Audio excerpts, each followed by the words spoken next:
اه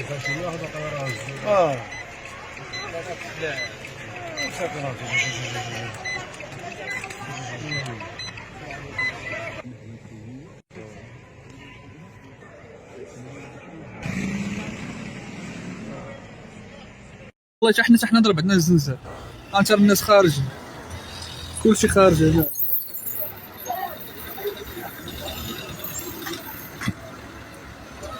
سلال المدينة حتى هي تيضرب فيها، الناس تخلعوا ديالهم، الابناء ديالهم، الزوجات ديالهم، كاين نساء ترملوا، كاين اطفال تيتموا، كاين ناس ساكن اللي رجع عندهم عاهات مستديمه. ف كاين مجموعه ديال المخلفات اللي خلفها الزلزال، امراض نفسيه، امراض جسديه وبدنيه، يعني مجموعه الحاجات اللي خلاها داك الزلزال المدمر اللي زهق ارواح الالاف المغاربه، وخلف العشرات الالاف ديال المعطوبين والمجروحين اللي مازالين فيهم، اللي لحد الان مازال كيتداواو من كسور. كاينين الناس اللي صبحوا ما كيتحركوش، كيمشيو في كراسي مقعدين. نسال الله السلامه للجميع.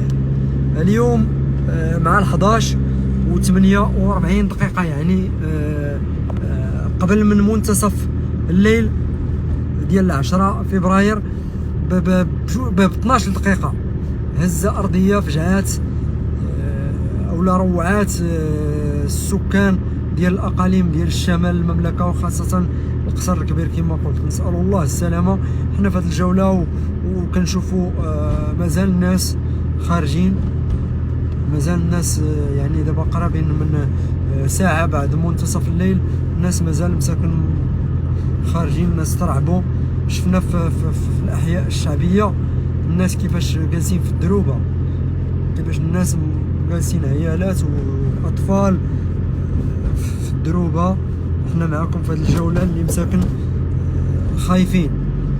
نسال الله السلامه، ونتمنوا من الله تعالى يوصلنا اخبار اللي تطمن الاهالي ديال خوتنا في مدينه القصر الكبير، في اقليم القصر الكبير.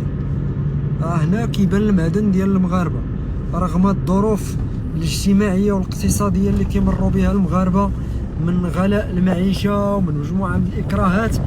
فهنا كيبان التضامن ديال المغاربه.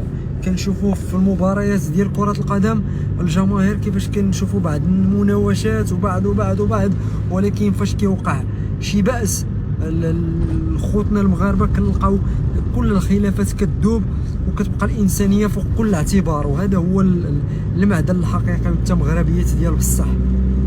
يعني هنا فين كنقولوا المغاربه هكا القلب على القلب.